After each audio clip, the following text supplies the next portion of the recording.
So the phone that I have is the iPhone 6. It's just the gold one, and I only have 3 cases for it, which is surprising because I'm an iPhone case addict. So the first one is this clear one, which is just from Best Buy. It's kind of dirty, but it's this clear one, and it's like this rubbery material. The second one is this colorful one. This is what it looks like, and it's just from the iPhone store. And then the last one is this pineapple one, and this is from Sonic's cases. So I'll have it linked down below if you're interested in getting it yourself. Lockscreen, it's a picture off Tumblr of Miami or California, I can't really tell.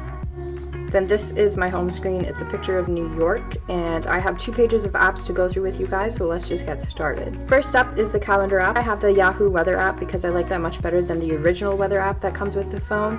I feel like this is much more visually appealing, and I'm all about that. Then I have photos, camera, and notes. Notes I tend to use religiously. I write down everything in here if I'm on the go. So I write down books that I want to read, quotes that really sparked something in me. I write down social media guidelines to help me with time management. These are guidelines that I've set for myself.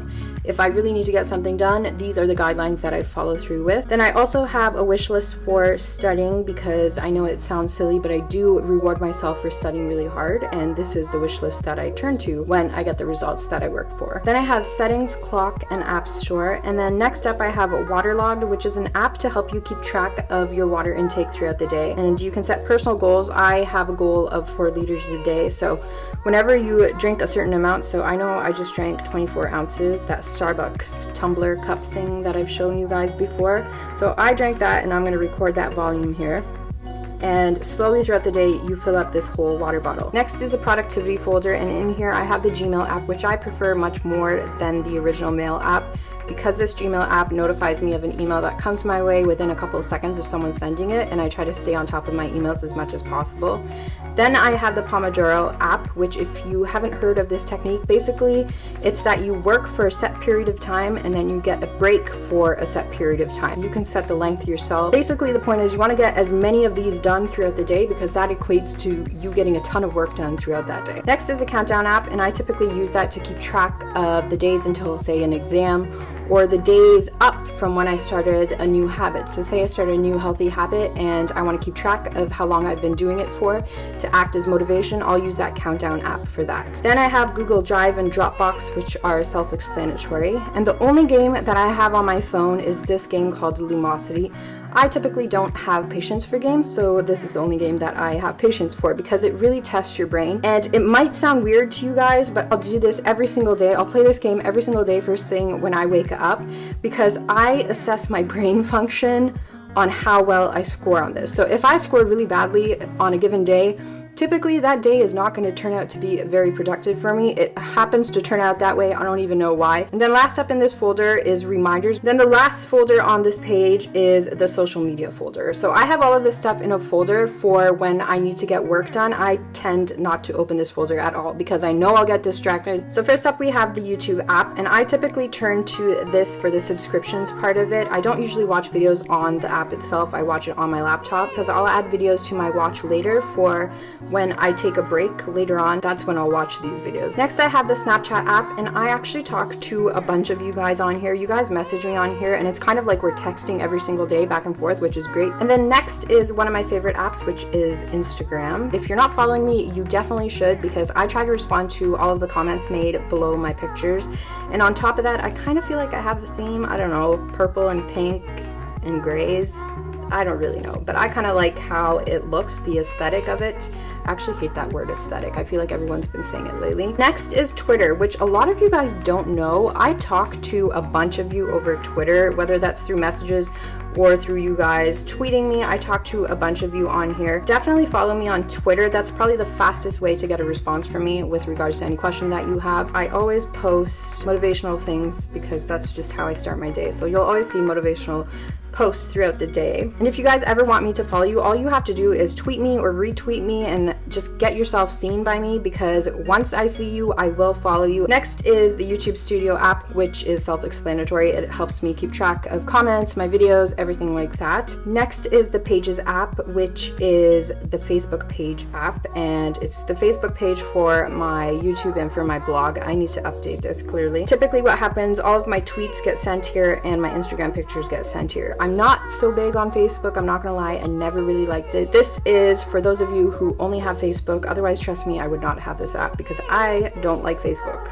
Next is the Tumbletail Lite app. This is very similar to Tumblr if you have a Tumblr app, but the only problem with Tumblr is that you only get to see one picture at a time, which annoys me because I have to scroll through like 100 pictures. I like this app because you get to see everything all at once. I just use this to look at fitness inspiration, motivational quotes. Next is an app related directly to my blog. So I have my blog as an app on my phone. So this is just my blog here. Actually, I redid this header yesterday, so all of these should be centered. I don't know why they're to the left. This is the place where you can interact with me. There's a contact page up there, there's an about me, there's frequently asked questions, my disclaimers here. On top of that, you get to see my Instagram and my tweets. So this is the one place where you can, you know, keep up with me and everything that's going on. Then next is my Pinterest, and I actually don't really pin things, I'm not gonna lie, maybe I should start doing that, but I tend to use Pinterest just to look up like healthy things, to look up at home workouts, because oftentimes I don't like going to the gym, I like working out at home, and then also healthy recipes. So those were the apps at the top, and then at the bottom here I have the phone app, which I really don't like. I rarely use it, to be honest.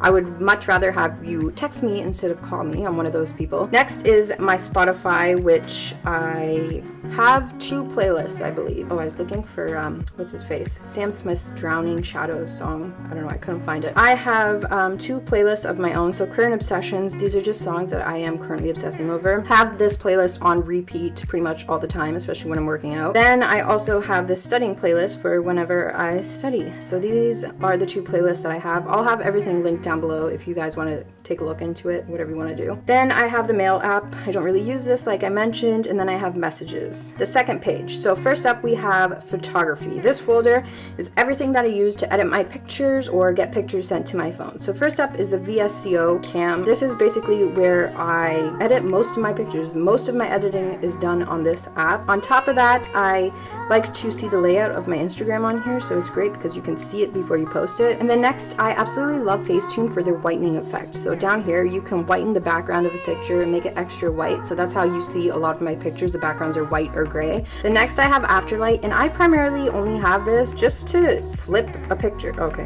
I don't really know if I want to flip that, but just to flip a picture. That's really the only reason why I have Afterlight. Then I have Pic Frame, which is self-explanatory, just to, you know, put 2 pictures together, 3, 4, whatever. Next, I have Photo Mirror, which is the app that I use to get the mirrored effect. So whenever you see 2 of me, this is the app that I'm using. And then next, I have Image Transfer, which is an amazing app, and it allows you to transfer pictures between your laptop and your phone, so you don't have to constantly be emailing them to yourself. It's a lifesaver. It saves me time from having to keep emailing back and forth. So you can send photos to your laptop, or you can receive photos to your phone. And then next, I have this what is this called? Play Memories mobile app, and this is for my Sony camera. It allows me to transfer photos that I took on my Sony camera instantaneously using my Wi-Fi, so that is another time saver. The next folder is just finance. It is my banking and my PayPal. Next is a folder called Other, because I don't know what else to call it, but in here I have random apps. First up is the Daily Horoscope app. I have tweeted about this app countless times because every time that I check it, it is on point with what is happening in my life. And it's not because it's very vague. It can be very specific at times, and that just, it coincides with what is happening, and it scares me. Next up, I have the Sleep Cycle app because I was having trouble falling asleep over the summer for some reason. This app helps keep track of your circadian rhythms, and it wakes you up according to that. Also, it keeps track of your sleep quality. Next is the Clue app, which, I mean, it's kind of self-explanatory. It keeps track of your periods. So next I have the Sephora app. That shouldn't be a shocker to you guys. You guys know I shop here a lot. And then I have this app called All Women's Talk, and I turn to this for, I don't know, when I'm an insomniac and I can't fall asleep and I want to read something. I just read random articles on here. I don't know, there's how to introduce yourself to him. Okay, that's weird. This folder is all my med school apps, so I will just have that there for a second or two. I am assuming a bunch of you are not in medical school. I'm not going to go through these, but they will all be listed down below. So next we have the tools folder, which are apps that I use but not that frequently, so I thought I'd just give them a folder of their own. So I have contacts, calculator, then convert units, and if you guys don't know, I am Canadian, so the units are not often the same in the US, and I need to convert because I just don't know them off the top of my head like my dad does. Then I have Find iPhone, and this app called Genius Scan. If you guys scan a lot of documents, contracts, things like that, I personally do that a lot. You guys need this app. Then I have Maps, and then I have TollSmart. TollSmart is a lifesaver for me because I don't have an Easy Pass, but I drive often all throughout the US, so I need to keep track of how much it's going to cost me and keep that money on me at all times. So I use this app for that. I should probably get an Easy Pass, just considering how much driving I do. Then I have SafeTrek. If you don't know what this is, you need it. Basically, what you do is you put your phone number in here. Say it's like a dark night and you're kind of afraid because there are sketchy people around you, but you're walking all alone to your car. You want to open this app up and you hold the button that comes up. So clearly I need to register again, but you hold the button that comes up. It's like this blue button right here. You hold it until you get to your car safely. If your finger comes off of it during your walk to your car, the fire department or police department, whoever, they'll text you to make sure you're okay. If you don't respond to that text, then they'll call you. If you don't respond to the phone call, then using your phone's GPS, they will track where you either dropped your phone or something happened, and they'll come to that location to make sure you're safe. So I would definitely recommend this. Next, I have music. I don't really use that. I use Spotify instead. Next is extras. This is just a folder of apps that I rarely, like never use. I wish I could delete them off my phone. But I have Compass, I have Tips. I do use voice memos sometimes when I do a voiceover for a makeup tutorial or something like that. I used to listen to podcasts, but ever since I started my phone from scratch again because of technical issues, kind of lost who I was following on there, and I've been too lazy to restore those people. Then I have FaceTime. I never use FaceTime. I never have. I don't know. I've just never been a big FaceTime person. Then I have the health app, iBooks, videos, iTunes Store, Watch, Find Friends, Stocks, Wallet, Weather, and Game Center. So that was everything on my phone. Hopefully you guys found this video helpful and it helps you become more productive in one way or another.